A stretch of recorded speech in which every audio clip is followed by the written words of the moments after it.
My name is Julia Glover. I was 27 years old when I realized the most dangerous kind of control doesn't begin with screaming. It begins quietly, with little sacrifices that seem harmless at first. A follow removed here, a friendship questioned there, tiny concessions made in the name of love, until one day you wake up and realize someone has been slowly measuring how much of yourself you're willing to give away. I worked as a claims adjuster for an insurance company. Not glamorous, but stable. The kind of job that teaches you how to read people fast.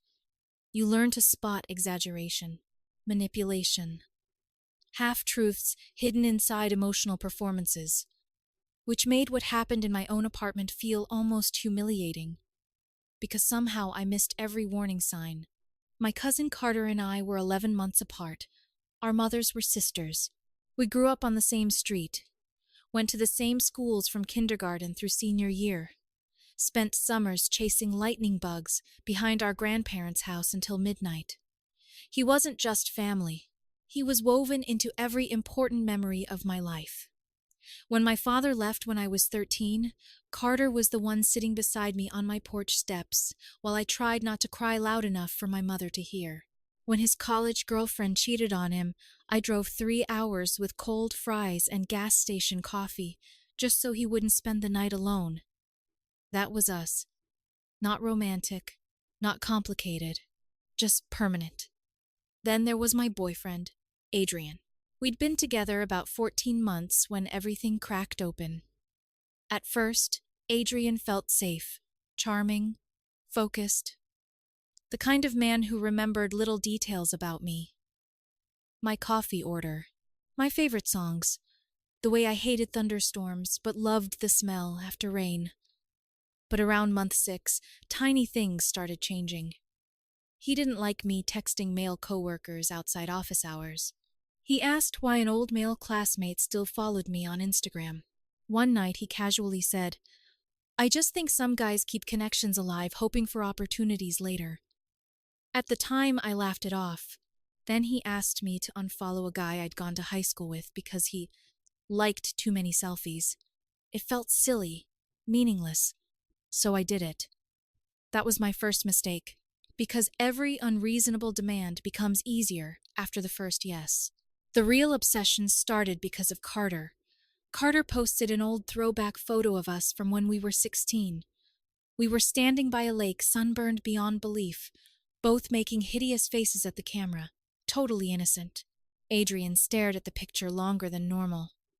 "Why is he posting pictures of you?" he asked. I blinked. "Because we're cousins?" "He's not your brother." "No, he's my cousin. We basically grew up together." Adrian leaned back slowly, expression unreadable. "I don't know," he said. "That level of closeness feels weird to me." I laughed awkwardly at first, because surely he couldn't be serious, but he was. Over the next few weeks, Carter became a constant topic. If Carter liked one of my photos, why is he watching everything you post? If I commented on one of Carter's posts, do you really need to interact publicly like that? If Carter texted me, what does he want now? At first I tried explaining calmly. He's family. But Adrian always found a way to twist it. That doesn't automatically make it healthy. One Thursday night, we were eating Thai takeout on the couch when he finally said it directly. "I need you to block him." I actually thought I misheard him. "You want me to what?" "Block Carter, Instagram, Facebook, all of it." I stared at him, waiting for the punchline. It never came. "Adrian," I said carefully, "that's insane." His jaw tightened immediately. "It's not insane to ask for boundaries." "That's not a boundary, that's control." "No," he snapped. "What's controlling is your cousin inserting himself into every part of your life and pretending it's normal." I put my food down because suddenly I felt nauseous. He's been in my life since birth. And I'm your boyfriend now. The silence after that sentence felt cold, heavy, like something invisible had entered the room. I told him he was overreacting. He told me I was dismissing his feelings. Then he did this thing he always did during fights. went quiet and stared off like he was calculating something. Finally, he said softly, "Think about what matters more." I thought the argument was over. It wasn't. 3 nights later, Sunday, I fell asleep on the couch watching baseball highlights. My phone was beside me unlocked because I'd been listening to a podcast. I woke up sometime after midnight and dragged myself to bed without thinking twice. The next morning, my phone rang at 7:14 a.m. It was Carter, and he sounded devastated. "Julia, why did you block me?" I sat straight up in bed. "What?" "You blocked me on everything. Instagram, Facebook, Snapchat. I thought maybe your account got hacked, but your profile still shows up for everybody else." His voice cracked slightly on the last sentence. My stomach dropped so fast, it physically hurt. I grabbed my phone. Instagram blocked. Facebook blocked. Snapchat removed and blocked. Every single one done sometime between me falling asleep and waking up. My entire body went cold. "Carter," I whispered, "I swear to God I didn't do this." There was silence on the line. Then quietly, "I spent all night rereading our messages trying to figure out what I did wrong." That sentence shattered something inside me. Because this wasn't drama anymore. Someone I loved had genuinely believed I abandoned him. I told Carter to give me an hour. Then I unblocked everything with shaking hands and sat on the edge of my bed waiting for Adrian to come out of the shower. When he walked into the bedroom, wearing sweatpants and toweling his hair dry, he took one look at my face and stopped. He knew.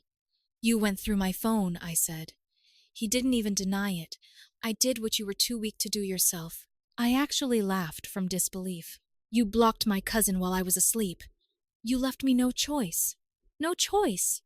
I stood up so fast the mattress shook. "You invaded my privacy because you decided you get to control who exists in my life." He crossed his arms. "If you cared about this relationship, you'd understand why I had to do it. You're talking about Carter like he's some random guy trying to steal me. He wants emotional access to you that shouldn't belong to another man." I stared at him, and for the first time since meeting Adrian, I felt afraid of him. Not physically, emotionally. Afraid of how calmly he could justify something so deeply wrong. I told him Carter was family. Adrian said family could still be inappropriate. I told him he was acting irrational. He told me I was choosing another man over him. Finally, he looked me dead in the eyes and said, "If you unblock him again, we're going to have a serious problem." The room went completely silent, and in that moment, I realized this wasn't really about Carter. Carter was just the first person Adrian wanted removed. Adrian left for work 20 minutes later, like nothing had happened. That was the part that disturbed me most. Not the yelling, not the accusations. The calmness. He kissed my forehead before leaving. Actually kissed me. Like secretly removing my cousin from my life while I slept was some normal relationship disagreement couples could casually recover from over dinner later.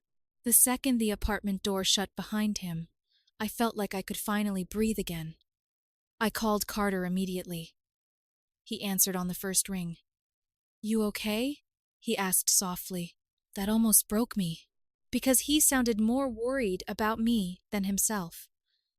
I told him everything, every single detail, the ultimatum, the accusations, Adrian going through my phone in the middle of the night, blocking him everywhere while I slept beside him. Carter stayed quiet for a long time. Then he said carefully, "Julia, this isn't normal." I know. But even as I said it, part of me still felt defensive. That's the scary thing about emotional manipulation. It doesn't just confuse your reality, it makes you protect the person hurting you. I just keep wondering if maybe I missed something, I admitted quietly. Maybe we really are too close and I can't see it because we grew up together. "Jules," his voice sharpened immediately. "You drove to Louisville at 2 in the morning when my ex cheated on me because I was falling apart. Last Thanksgiving I fixed your kitchen sink because your landlord wouldn't answer. We've spent 27 years acting like cousins. Not whatever weird thing your boyfriend invented in his head." I laughed weakly despite myself. Then Carter sighed. "The fact that you're questioning yourself this hard is the part worrying me." That sentence stayed with me all day. At lunch, Adrian texted me. Hope you've had time to think calmly now. Not, I'm sorry. Not, I shouldn't have touched your phone. Just calm down and agree with me. I stared at the message until my appetite disappeared. The next few days somehow got worse. Instead of backing down, Adrian doubled down. The first sign was his mother. Thursday evening, I received a text from a number I didn't recognize. Hi, Julia. Adrian told me you two are struggling right now. A man who feels threatened usually just needs reassurance from the woman he loves. Relationships require sacrifice. I read it 3 times in disbelief. He called his mother. About my cousin. I didn't answer. Then came what I privately started calling the evidence phase. Adrian became obsessed with proving Carter wanted me romantically. One night, I walked into the living room and found him scrolling through Carter's Instagram from years earlier. What are you doing? Without answering, he held up his phone, a screenshot, Carter commenting. Looking good, Jules. It was under a photo of me at my company Christmas party wearing a black dress. This is flirting, Adrian said. I stared at him. That screenshot is from 2021. Exactly. This has been happening for years. I actually felt exhausted hearing him say it. That's how cousins talk. No, he said coldly. That's how a guy talks when he's emotionally attached. Then he showed me more. A meme Carter tagged me in. A baseball selfie. A group photo where Carter's arm rested casually across my shoulder while our entire family stood around us at my grandmother's barbecue. Adrian had saved all of it, organized it, built an entire folder on his phone, like a prosecutor building a criminal case. You made a file? I whispered. I'm trying to help you see the pattern. There is no pattern. His eyes hardened instantly. You always defend him, because he's done nothing wrong. That fight lasted nearly 2 hours. At one point, Adrian actually said, if Carter respected our relationship, he would step back voluntarily. The terrifying part? He genuinely believed it. 2 nights later, things escalated again. I was in the shower when my phone started vibrating nonstop on the counter. When I checked afterward, there were 6 missed calls from Carter. Then one text. Did your boyfriend seriously message me? My chest tightened instantly. I opened the screenshots Carter sent. Adrian had DM'd him directly from his own Instagram account. The message was long, condescending, unhinged. I think you know your behavior toward Julia crosses lines. I'm asking man to man that you respect our relationship and create some distance. If you truly care about her, you'll understand why your attachment is inappropriate. I felt physically sick reading it. Then I saw Carter's response. 1 sentence. I've been in Julia's life for 27 years. I'll still be here long after you're gone. Adrian apparently screenshotted that reply and sent it to me with the caption, See? He's competing with me. I stared at the message for almost a full minute before replying. No, he just isn't intimidated by you. The apartment was silent when Adrian came home that night. Too silent. He dropped his keys on the kitchen counter and immediately knew something had changed. You talked to him. You messaged my cousin behind my back. I was trying to protect our relationship. No, I snapped. You're trying to erase people from my life until you're the only one left. His expression darkened. You always twist everything into me being the villain. Because you keep doing villainous things! He laughed once under his breath. Cold, disbelieving. Unbelievable. I'm fighting for us while you defend another man.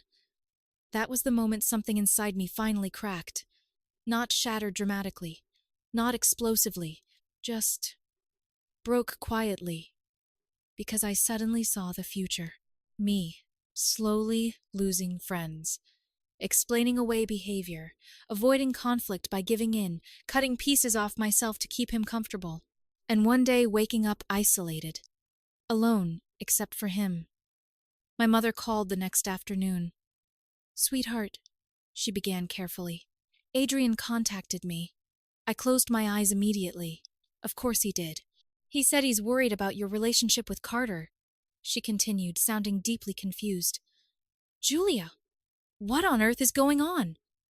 Humiliation flooded through me, not because my mother believed him, because she clearly didn't. I explained everything. Every fight, every accusation, the phone incident, the messages. My mother listened silently. Then she let out the longest sigh. I helped raise Carter alongside your aunt, she said. You two used to eat dirt together in the backyard. Your boyfriend sounds ridiculous. I laughed so suddenly I nearly cried. That tiny validation mattered more than I expected, because somewhere along the way, Adrian had made me start doubting reality itself. That night I sat alone in the living room while Adrian showered.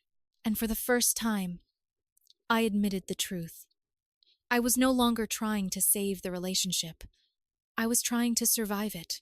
When Adrian walked back into the room wearing gray sweatpants and acting perfectly normal again, I realized something terrifying. The worst moments always happened when he believed he was justified, which meant he would never truly think he was wrong. I looked at him sitting comfortably on the couch beside me, and suddenly I could already feel the relationship ending. Not with screaming, not with drama, but with exhaustion. 5 days later, I ended it. Not because of one argument, because of the pattern. The phone invasion, the screenshot folder, the message to Carter, calling my mother, the constant pressure to choose between love and family. Each thing alone could almost be explained away. Together, they painted a very clear picture. Adrian came home that Friday carrying takeout like everything was normal. Like we were still the couple who laughed over bad reality TV and argued about pineapple on pizza. I watched him set the food on the kitchen counter and realized I felt tired instead of happy. That was when I knew. "We need to talk," I said quietly. He smiled a little. Relief flashed across his face like he thought I was finally surrendering. Instead, I said, "I can't do this anymore." The silence afterward felt massive. "What?" "This relationship is over." His expression changed instantly. Disbelief first, then anger, then panic. "You're seriously choosing your cousin over me?" "No," I said calmly. "I'm choosing myself over control." He started crying hard. Real tears. Shaking shoulders. For a moment, guilt hit me so fast I almost took everything back. Then I remembered Carter's voice, that Monday morning. "Julia, what did I do wrong?" And the guilt disappeared. Adrian kept talking through tears. "I loved you more than anyone ever will." I looked at him for a long moment before answering. "If this is love, I don't want it." He moved out 2 days later. The aftermath spread fast. Not because I exposed him, because his own actions did. Carter showed my aunt the DM. My aunt told my grandmother. My mother already knew everything. Soon the entire family understood exactly what happened, and nobody sided with Adrian. The strangest part was how quickly his version of the story collapsed once people heard the full truth, especially the part where he blocked my cousin from my phone while I slept. Even some of his friends stopped defending him after that. About 3 weeks later, Adrian emailed me. Not texted. Emailed. 4 long paragraphs explaining that he still believed Carter's behavior was emotionally inappropriate, but that maybe he had handled things poorly. Not once did he actually apologize. I never responded. Carter, meanwhile, sent me a care package with gummy worms, root beer, and a note that read, "Thanks for not disowning me because your boyfriend thought memes were foreplay. I laughed so hard I cried." A month later, life felt quieter, healthier. Sunday dinners at my grandmother's house returned to normal. Carter and I started planning a baseball trip together again. My mother called me almost every evening during her drive home from work. And sometimes, late at night, I still think about how close I came to accepting all of it. That's the terrifying thing about people like Adrian. They rarely begin with the people who matter most. First, it's the random follower. Then the coworker. Then the old friend. Then, finally, the family member. You can't imagine losing. Every small concession trains you for the next one. Some people enter your life and make your world bigger. Others slowly shrink it until they're the only thing left inside. I'm done confusing that with love.